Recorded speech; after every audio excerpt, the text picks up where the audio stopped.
Because I primarily grew up in a Nintendo household, there's an entire world of PlayStation 1 and 2 games that I still need to experience. One series that I've always wanted to try was Ape Escape, and after playing it, I was so completely hooked that I regret not trying it out years ago.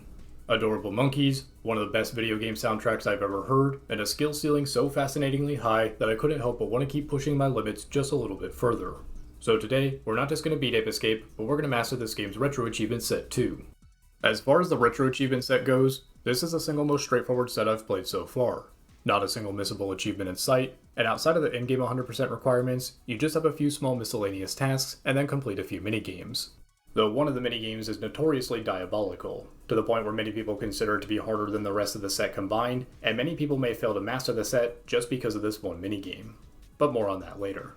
And before we begin, don't forget that I have an entire playlist of previous retro achievements masteries. So whether you just like watching me overcome the challenges, or if you're stuck on a set and need some help, I've got you covered.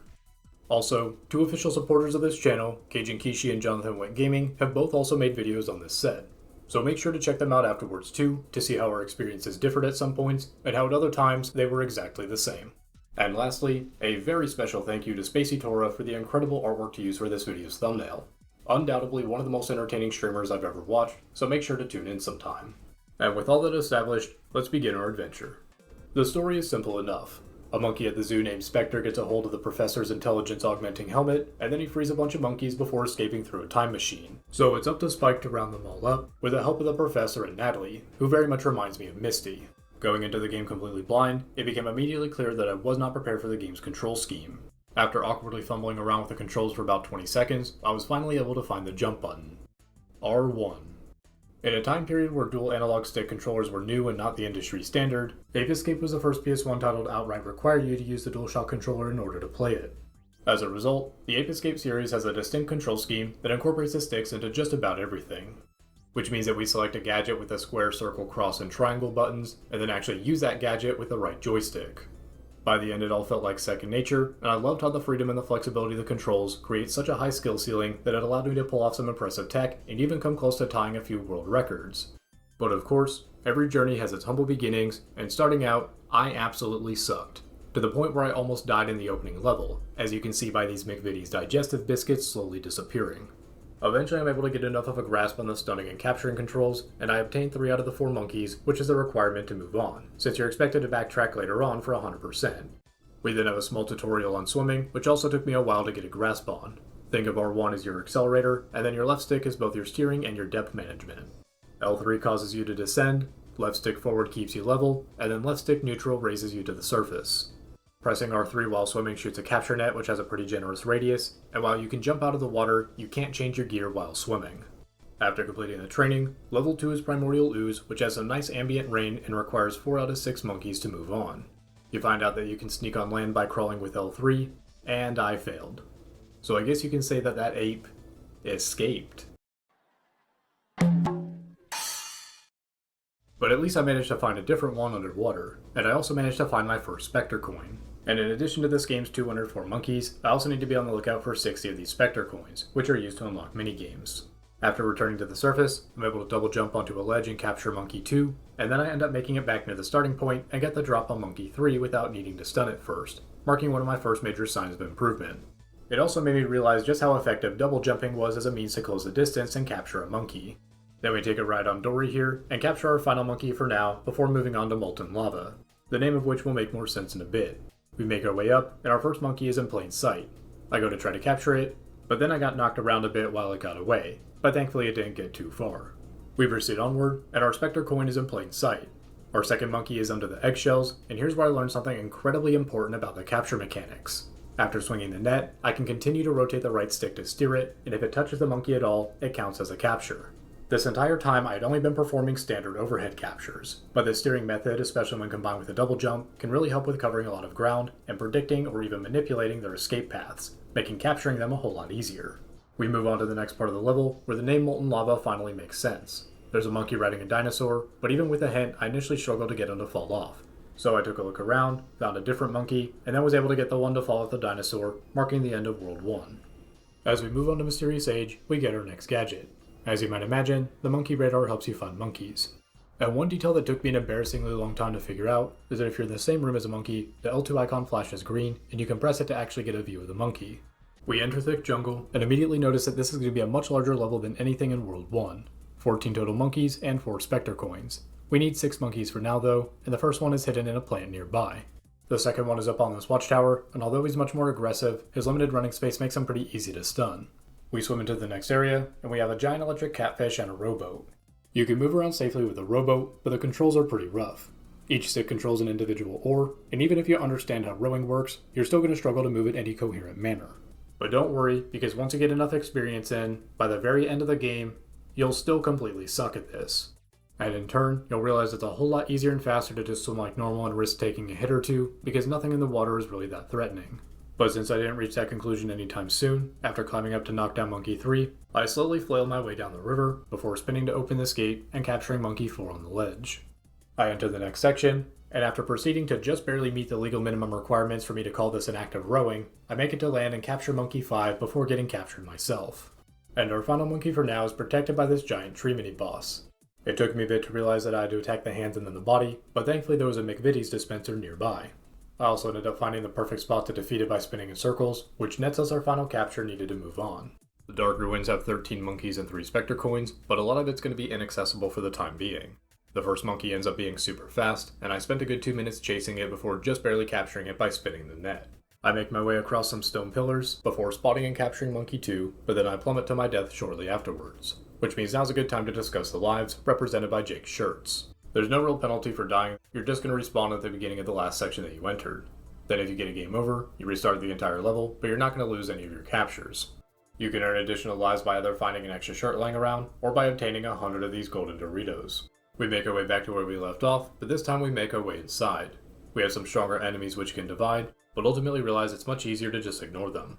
We find Monkey 3 in this hallway, continue onward, avoid the trapdoors, make our way back outside, and then find Monkey 4. We then see a block that we clearly need to push off, so I run up to it, and then proceed to immediately fall off before going all the way back up again to properly push it a second time. And then that's when I learned that there was fall damage in this game too. We enter through the new area, fight off some flaming Geodudes, and then carefully cross this narrow path to find a Specter coin. Then there's a monkey in plain sight, and despite the tutorial saying that while crawling with L3 I can also press R3 to hide, I kept failing over and over again. It took me a while to realize that I had to move while the light above his head wasn't illuminated. So while it wasn't pretty, Monkey 5 has been captured. And then our final one is up the opposite side wall, though I was still pretty low on health from my earlier struggles. Thankfully we respawn right nearby and wrap up the level shortly afterwards. We then get granted another gadget, the Slingback shooter, which I later learned is the single best item in the entire game, but don't worry about that for now. You have 3 different types of ammo, and you use it by pulling back and releasing the right stick, kind of like an actual slingshot. And the slingshot immediately comes in handy for hitting distant switches in our next level, Cryptic Relics. We end up finding 2 gates we can open, so we enter the closest one first, where we hit a switch to capture Monkey 1. Our second gate leads to a much larger room than the first, and we're able to fire the slingshot through the bars, leading us to Monkey 2.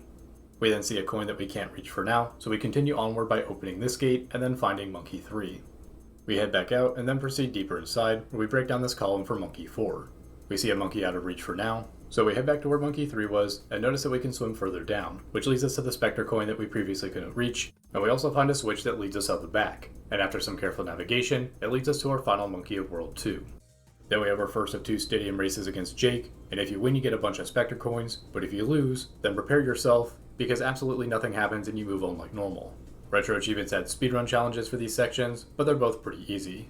Jake ends up being super fast on the lava section, and relatively slow everywhere else.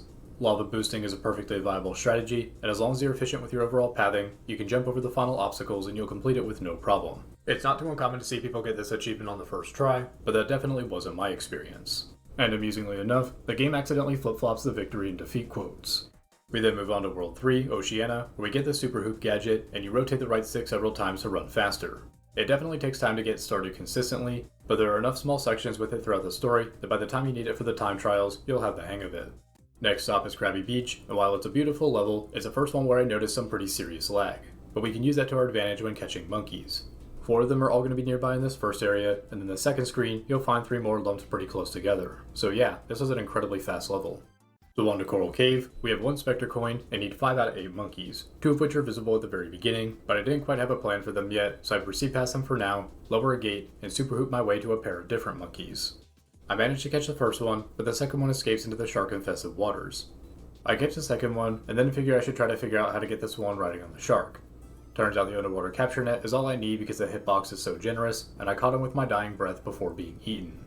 Since I respawned right nearby, I swam past both sharks this time, took a right, and then performed some platforming to capture Monkey 4. I head back and swim into the next area, avoid the monkey in the turret for now, and take the longer path while skillfully blocking these swinging anchors with my face and sneak up on our final monkey before he can get in the UFO. Then next up is Dexter's Island, where I immediately notice that there's no music. I also see a boat out in the distance with a strong current implying I can't reach it just yet, but I also realize that if I was precise with my swimming and jumping, I could just barely outspeed the current, getting us a coin in our first monkey. We then swim back to shore and make our way inside the giant sea turtle, and this turtle must have swallowed a DJ or a pair of speakers or something, because now the music's going incredibly hard. We find another coin underwater, and then accidentally drown. Upon respawning and making it past these aggressive bubbles, we make it to the top of the ship and find Monkey 2. We then head back down, dash into a new area, and then slide all the way down into the water. We continue on, and I see an enemy and moving platform that immediately reminded me of Jabba Jabba's belly from Ocarina of Time, and defeating it leads us even deeper inside. We see 2 monkeys in the same area, both of which can be knocked down, making for an easy 3rd and 4th capture. I then super hoop past the door even though I clearly didn't make it in time, and then we get our final 2 captures. Not only was this level way more convoluted than I expected, but a gate opened up near the end, implying that there's even more. But at least we're done with World 3 for now, so next up is New Friesland, and we make our way to Snowy Mammoth. You'll take damage in the frigid water, so no need for any swimming here. We make our way across to find Monkey 1 in the igloos, and after capturing him, we see a Specter coin on a pole. Monkey 2 is behind the wall of ice, and then Monkey 3 is riding on the Mammoth, which we knock down with some explosive ammo. After capturing him, we head past, cross a gap, and then proceed to ascend upwards while failing to dodge propellers, and then capture Monkey 4. After that, Monkey 5 is in plain sight right across, making this a pretty quick first visit. Next up is a quick tutorial on the Skyflyer, which naturally opens up a lot of new possibilities, especially in the older levels. Unsurprisingly at this point, you rotate the right stick to activate it, and you can use it in the ground or in the air. Next up is Frosty Retreat, and our first 2 monkeys can be found chilling in a little makeshift room.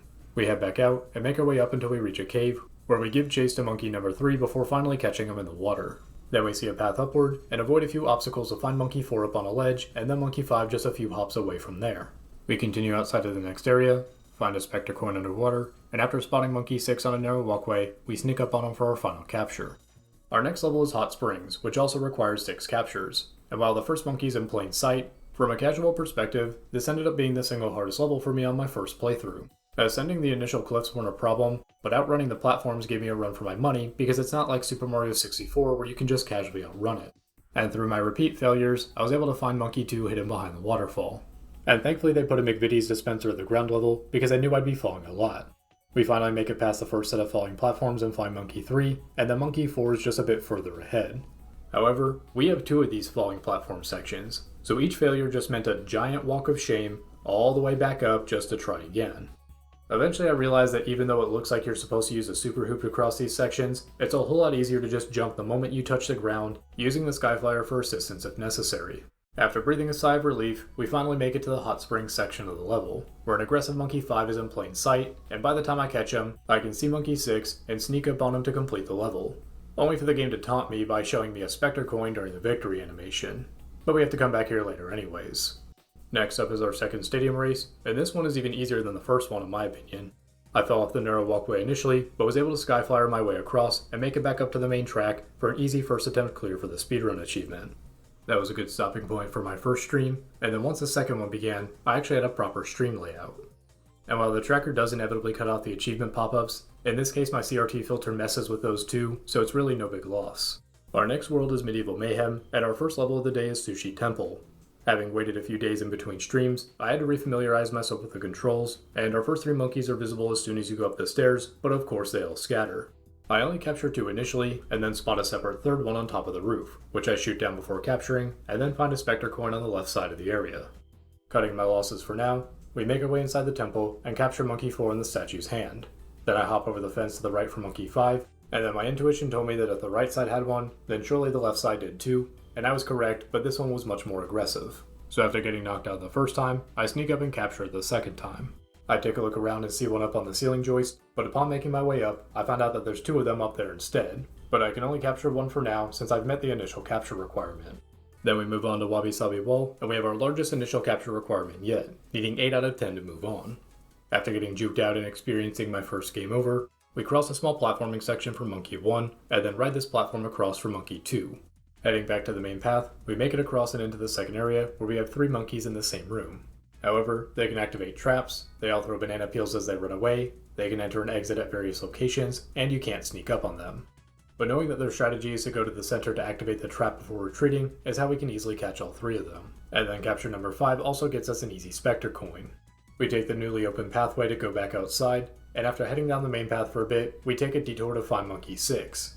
We then continue onward until reaching our second indoor section, and slowly but surely make our way to the top and activate a walkway to reach Monkey 7 before continuing to the third outdoor section.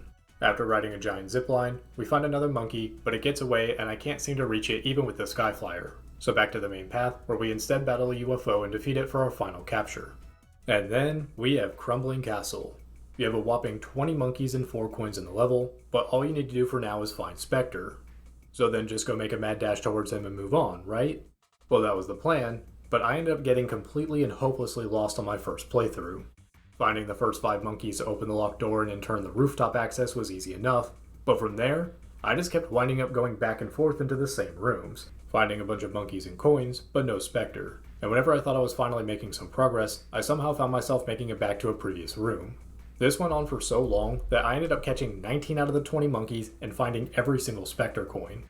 At one point I genuinely began to wonder if I needed to capture all 20 to reach Specter, until I got stuck on this last one where I could hear it, but I couldn't reach it, and ultimately concluded that I needed a future gadget. But before reaching that conclusion, I tried spamming every single gadget I had, and then I noticed something. I ended up performing a really odd double jump that shouldn't have been possible. So after taking a break from the game and looking into it, I found out that there's an incredibly easy to perform infinite jump glitch, which opens up a brand new world of possibilities, especially in the game's time trials later on. I'll explain how to do this during the time trials section of the video, but for now, back to Crumbling Castle. After taking another lap through every single room, I finally find the switch needed to open the final door, leading to a cutscene where Jake and Specter get away.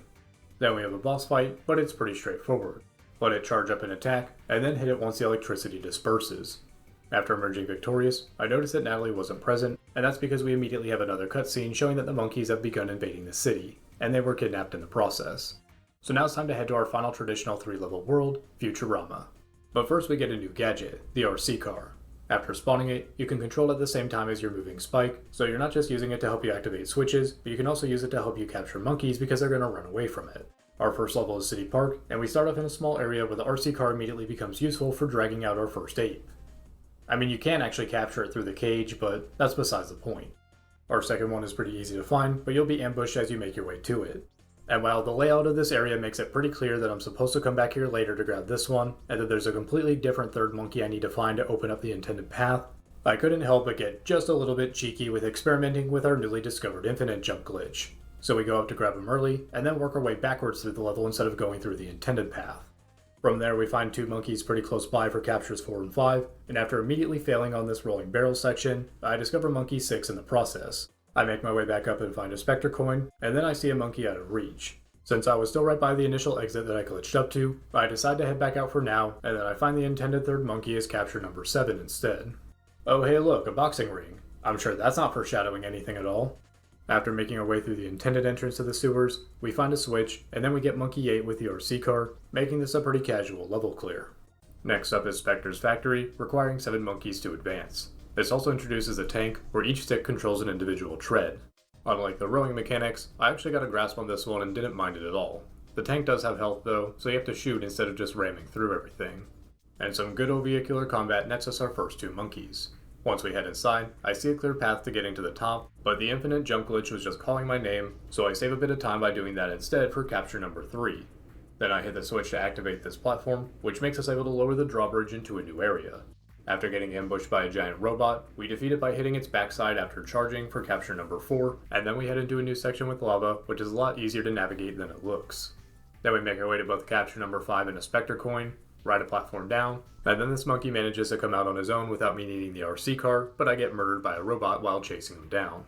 We catch him on the second attempt, and then make our way back up and into a new room full of conveyor belts. And then scaling these ultimately leads us to our final capture. Next up is TV Tower, and this is another one where you just need to find Specter. Also, two interesting details I noticed about this level are that 1. The music is a remix of the PlayStation startup theme,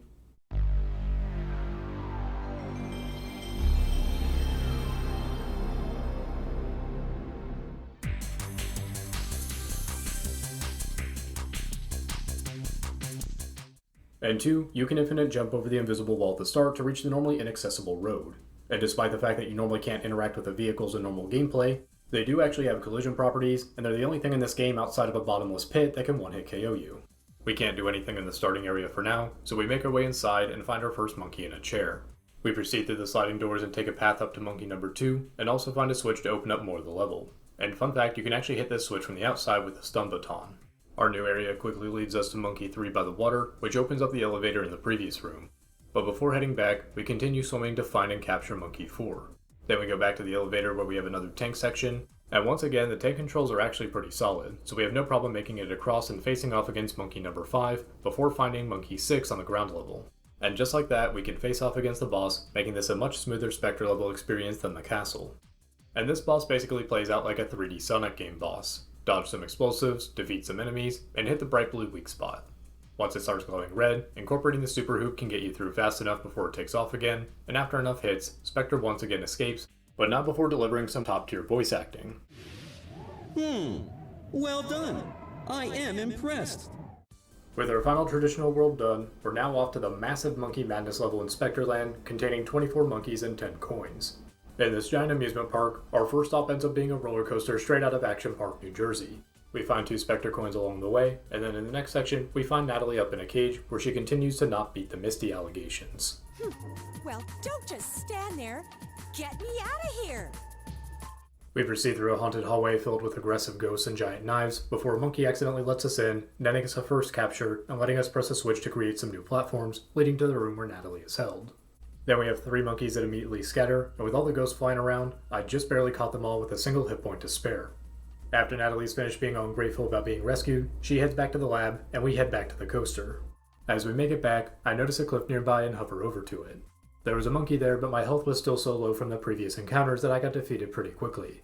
But wait, it gets worse. I respawn right nearby, but as I was making my way back, I accidentally jumped back into the coaster, meaning I now have to go through the entire loop all over again. In hindsight, I should have just exited and re-entered the level to save a bunch of time, but what's done is done and we get our next capture. Our next stop is the circus area, and after a brief cutscene, we start making our way up, which took me 2 attempts because I wasn't prepared for the aggressive exploding balloons. Upon making it to the top, we face off against a clown boss, and it really is as simple as just hitting him repeatedly. He falls down afterwards, and then I found out there's a second phase. I didn't exactly do the best job of dodging here, but to be completely fair, not all of it was my fault. At least it was still a first attempt clear. We make our way back to the central plaza, and then head to the go-kart section. Here we have a pretty fun boss fight, and all you have to do is defeat the mini go-karts before standing in the center and jumping over the big one before hitting its backside. After several hits, Jake is finally freed from the mind control. Jake, are you okay? Don't you remember anything at all? Have you forgotten about the apes? Or about working with Specter? Then we head back to the central plaza, but before moving on, we head over to the western land portion and round up an easy 4 apes and another Specter coin. Then after turning back and heading forward, we get another monkey and another coin before riding our way up into the floating courtyard. Here we have an easy to spot coin, and then make our way up the side and head indoors. A monkey then activates an emergency switch, so we make our way up to hit a different switch, grab a nearby coin, and then drop down to catch him. Admittedly, it took me a while to realize that the switches affected the outside area too, but after finally realizing, we capture 2 more monkeys in the courtyard, which opens up the front door. After passing by another monkey container that we can't break yet, we make it through several rooms of switches, and then find Monkey 14. Monkey 15 isn't too much further up ahead, and requires a more precise and challenging RC car section than usual, but it was still pretty fun and fair. There's also a switch here that removes an electric barrier in an earlier room, so we head back there and find out that we still have quite a ways to go in this level. They made sure to pack a number of extra lives in here at least, because they knew you might need a few attempts. Also, I feel like I dodged this electric barrier, but I guess not. Monkey number 16 and 17 were both found along the ascent, and the next room brings us even more climbing. Monkey number 18 was spotted off to the side during the climb, and right at the end of the platform switches, we find our 19th monkey next to a Specter coin.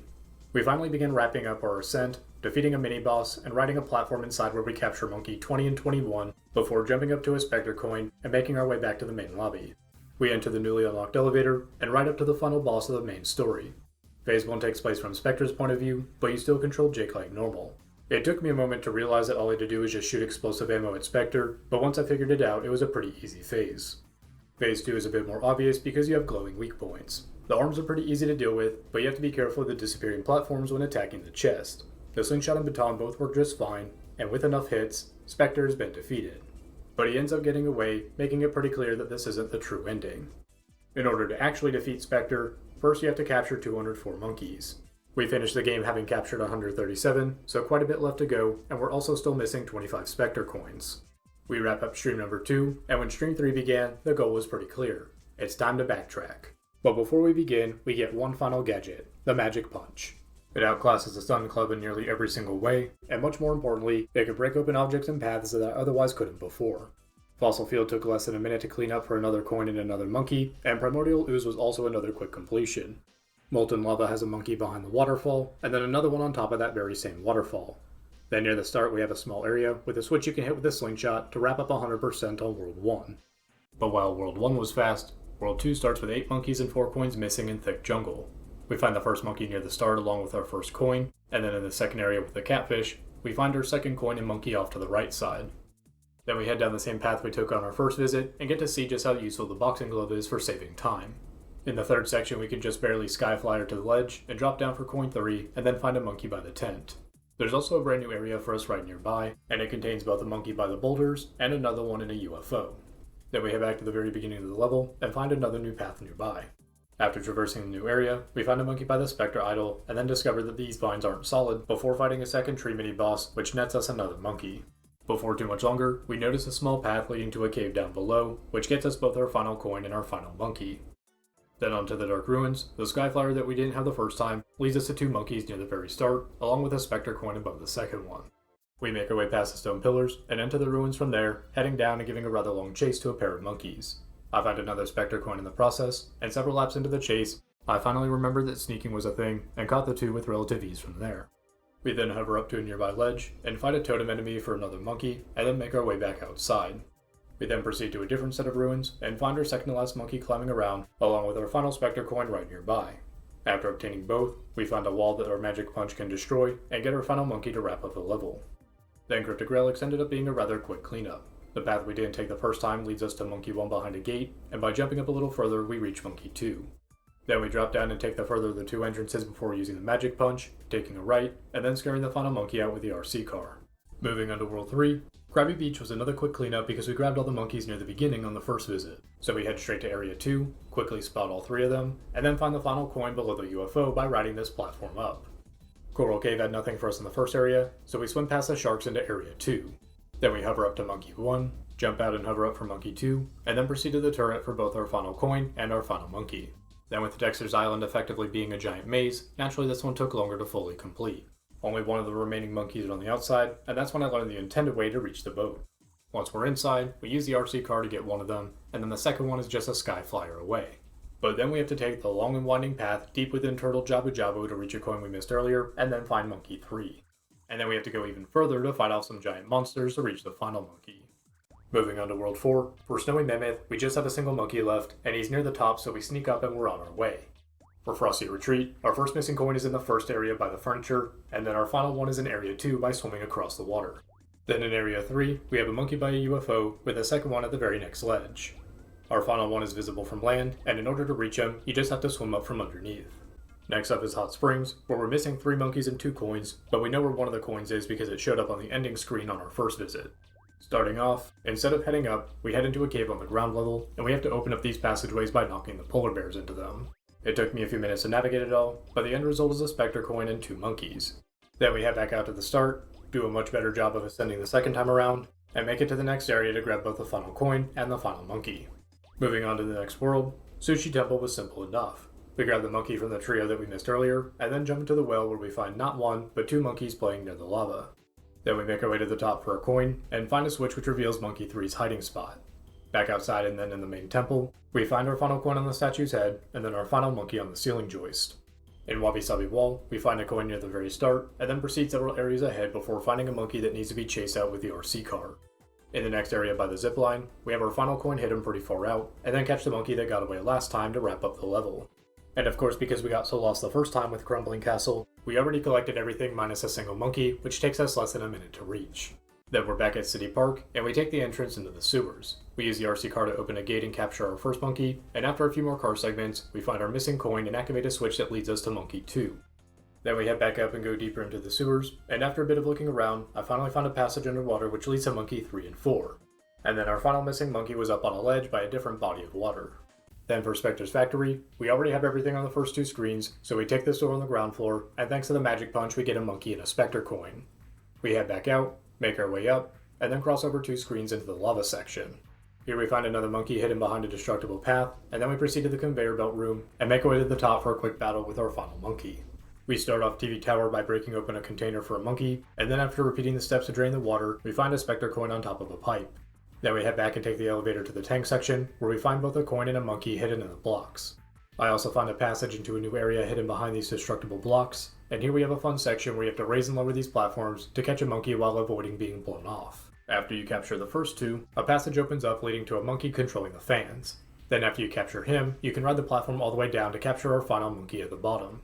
And then lastly, we have Monkey Madness, which would have been a lot faster if I had a guide, but the actual locations of the final monkeys weren't too hard to find thanks to the radar.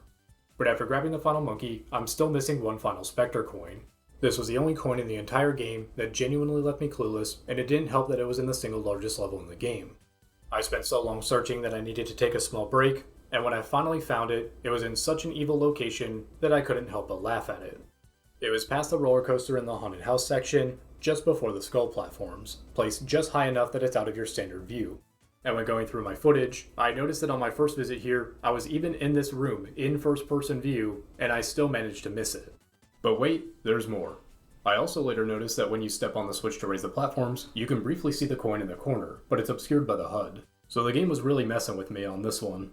But what matters the most is that I can now officially say that I have found every single Specter coin, and that I have unescaped every single ape.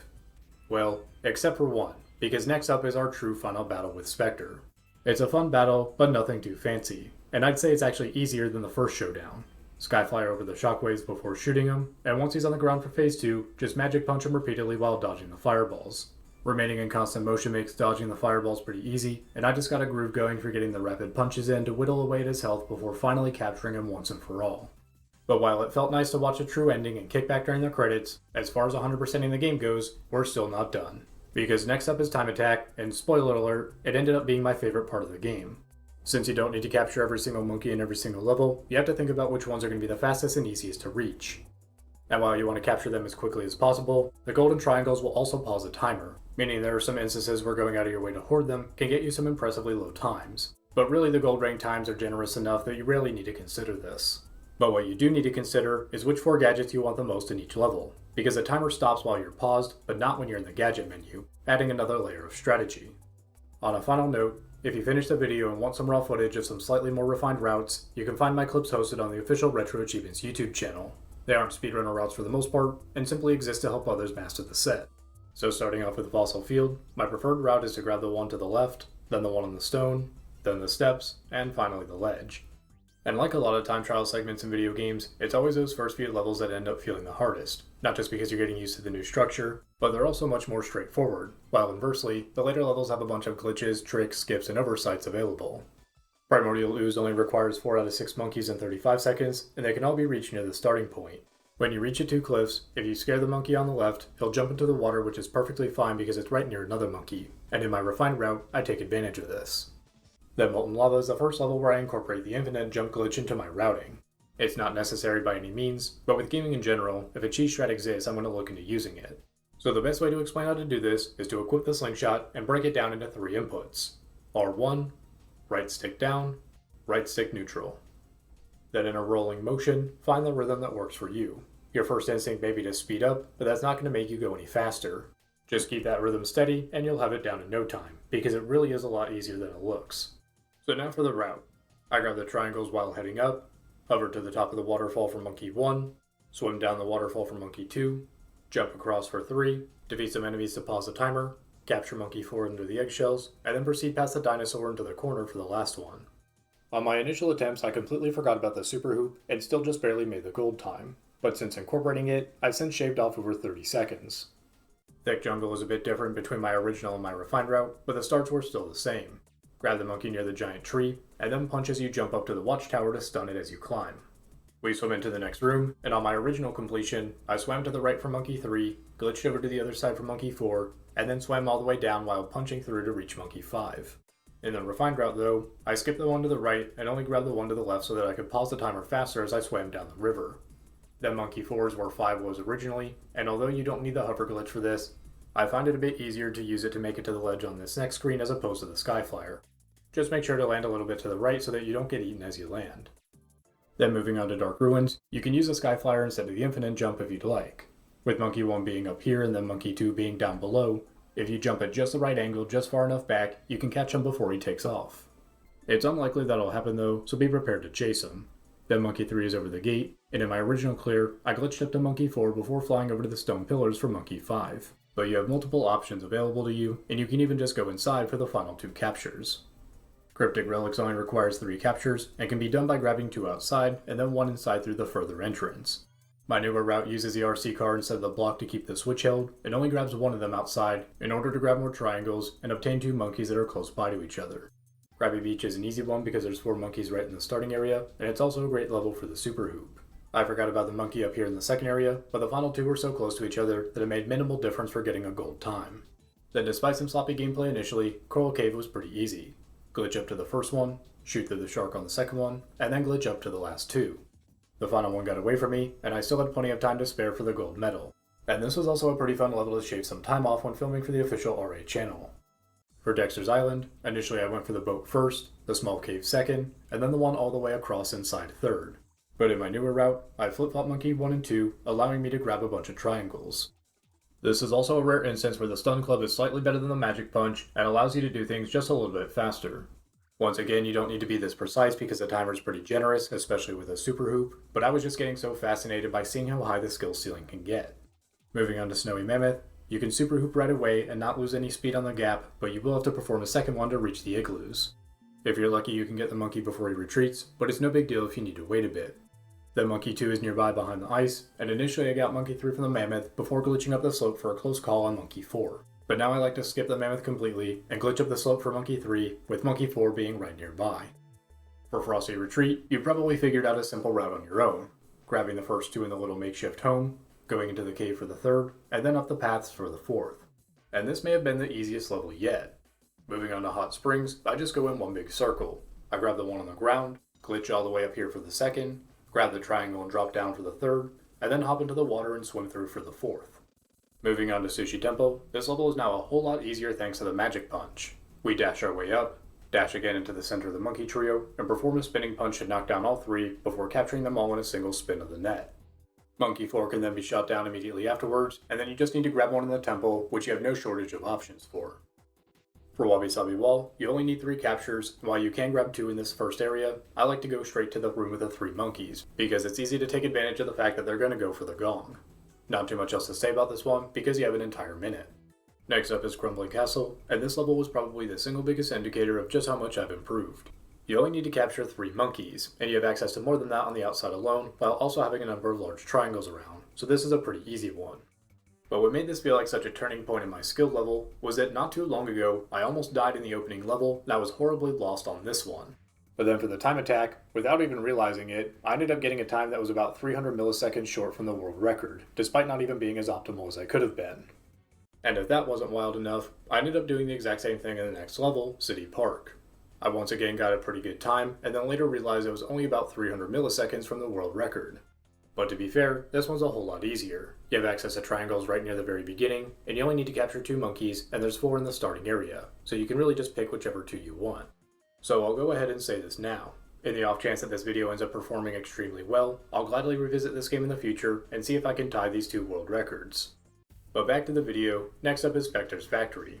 You have a pretty generous timer, and this ended up being a first attempt clear. Initially I grabbed 2 on the outside before glitching up to 1 on the inside, but now I only grab 1 outside before grabbing 2 of them inside because it nets more triangles along the way.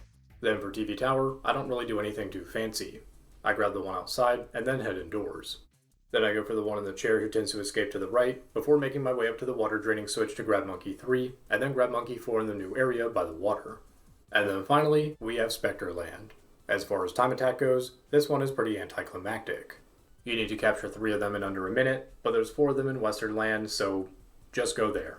With the game now officially 100% complete, if you're only playing for the PlayStation Platinum Trophy, then all you need to do from here is play all 3 minigames at least once. But for retro achievements, we have to beat them all too. Starting off with Ski Kids, you control each individual ski with the sticks, and you keep them as parallel as possible to gain speed. Keep them perfectly parallel for long enough, and you'll receive a turbo boost as well. But the controls are pretty precise, so even getting 2 in a single race can be a big deal. Turning too slowly means you're covering more distance, but turning too sharply is going to kill your speed. You're going to want to find that middle ground, but I found myself favoring turning slightly earlier and slightly wider. But turning as a whole is pretty rough, so expect some inevitable speed drops. If you race in the qualifiers, your highest position based on your lap time is where you're going to start in the final race, but that progress doesn't save if you reset. Most players will do just fine getting second place in the qualifiers before catching up to win in the finals, and many players may actually find that easier than trying to grind for the pole position. Now, I'm not too certain about this next part, but given that the NPC placements seem to be consistent in the practice laps, me picking the monkey may have actually given me an advantage as opposed to picking someone like Jake, since it means I'm not actively racing against the monkey who's consistently at the top. But again, I can't actually confirm that, and I only picked the monkey because it was my first opportunity to play as one. Interestingly enough, I actually found Course 2 to be much harder than Course 3. Overall, I would call this minigame a fun idea, but with an average execution, making it the least memorable of the trio for me. After winning first place on all 3 courses, our second minigame is Galaxy Monkey, and it's a twin-stick shooter that controls incredibly well. Despite me not being too much of a bullet hell guy, I still managed to get all 3 achievements without too much of a fuss, and I had a good time while doing so. The difficulty may feel a bit tough at first, but it's ultimately pretty fair and balanced. The enemy patterns are pretty predictable once you've seen them a few times. The giant balls move straight and take a lot of hits to destroy, but are ultimately optional. Then for every other enemy, the key is to lure the entire pack next to you, and then strafe around them in a wide circle so that you can dodge them in the bullets as you fire off your shots. The first achievement is straightforward enough, and that's just beating the default high score, which you'll obtain naturally. Achievement number 2 is a higher jump in difficulty though, and you have to complete the game's 3-minute time attack without losing a life and while scoring at least 100,000 points. While that score may sound high initially, you get bonus points at the end for your extra lives remaining and for the level that you finish on, and those will account for most of the score. 3 minutes of generally efficient shooting should put you at around level 25 when you complete this, but looking at my score, you can definitely get the achievement even if you're several levels lower. Then for our third achievement, in the game's normal mode, we have to make it to level 50, and I actually thought this was easier than the second achievement. I already made it to level 25 on a single life and time attack, so having 3 lives and infinite time to go twice as far isn't that big of a jump. However, since the game generally expects you to have max level blasters in the later levels, once you lose a life, it can be hard to recover and get back into a groove unless you can find power-ups quickly. This ultimately ended up not being a problem though, and I went beyond the achievement requirements, reaching level 55 before losing my first life, and then my run finally ended on level 62 after a silly mistake. But now, it's time for the final minigame. Specter Boxing. A brilliant idea with a terrible execution. You control each glove with a stick, pushing forward to throw a punch, and pulling back to guard. It's not the controls that are the problem though, but rather the absolutely brutal difficulty of the opponents. They just get so aggressive in the later rounds that this can feel completely hopeless. Starting off these streams as a complete noob, I had no problem making it through the main story and the time attack. But even after fully grasping the controls for boxing, this took me hours upon hours to finally complete. In order to get the final achievement, you have to win 5 matches in a row to become the champion. But since there's no saving in between, if you lose a single match, you have to start all the way over, which needless to say, happened a whole lot. And if you're using this video as a guide, one really important piece of information is that sometimes when you're using a modern controller to play an older game, you can run into some very slight stick sensitivity issues. And by slight, I mean so subtle that it won't affect you for 99% of your gameplay and it'll feel just fine, but then in the few instances where you actually need to max out the stick movement, it'll finally creep up on you and you won't even realize that that's the problem. I've talked about this once before in my Majora's Mask video, and now here in Ape Escape is another example. So if it feels like you're doing the correct movement for the power punches, but they aren't being thrown in any sort of consistent manner, then there's a decent chance that you might need to increase the stick sensitivity beyond the default settings. So now time for the strategy, if you want to call it that.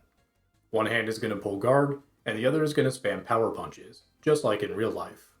It may not be a fancy way to get it done, but it's how a lot of people end up getting the achievements. And by the end, I wasn't even focusing on my opponents and ignored it whenever they landed the punches. I was just looking at the pivoting of my monkey's foot. For both the guard and the punches, you're not just moving the sticks forward and aft, but you have to aim them slightly inward, because you have to guard your own face while punching theirs. But this part of it's easy to catch on to. And the final piece of advice, instead of using your thumbs, you can use your palms. Not only is it pretty easy to throw the power punches with your palm, but when you get knocked down, you have to rotate both control sticks to get up, and you can place your palm on both sticks and rotate them at the same time, allowing for a pretty quick recovery. Good thing this game never came out for Nintendo 64, right? But anyways, this also gives you a distinct advantage in that you can recover from far more knockdowns per match than your opponent can. But controller settings and a basic strategy can only get you so far. At the very least though, it was able to consistently get me to the semifinals. Oh, and defeating a monkey unlocks him as a boxer, but I couldn't find anything suggesting any sort of differences in stats. After multiple failed semifinals, I finally ended up winning and making it to the championship round. I was off to a really strong start by getting 2 knockdowns in the first round before he was saved by the bell. But then in round 2, I get knocked down and accidentally make the worst possible mistake.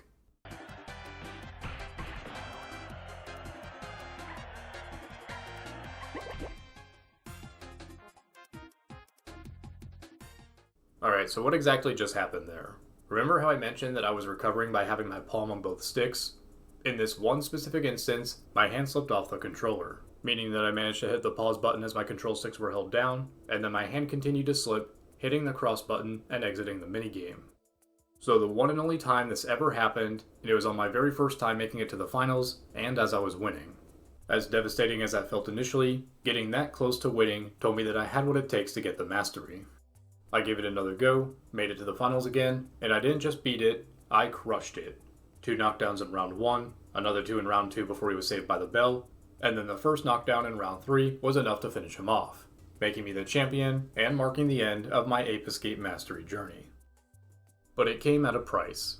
Because I spent so many hours on this one minigame, it actually ruined my controller, leaving it with permanent stick drift. Using the sticks for everything during normal gameplay, including rotating like crazy for the super hoop, not a problem. But the constant back and forth motion of this one minigame was enough to break my controller, which has never happened to me in my entire life.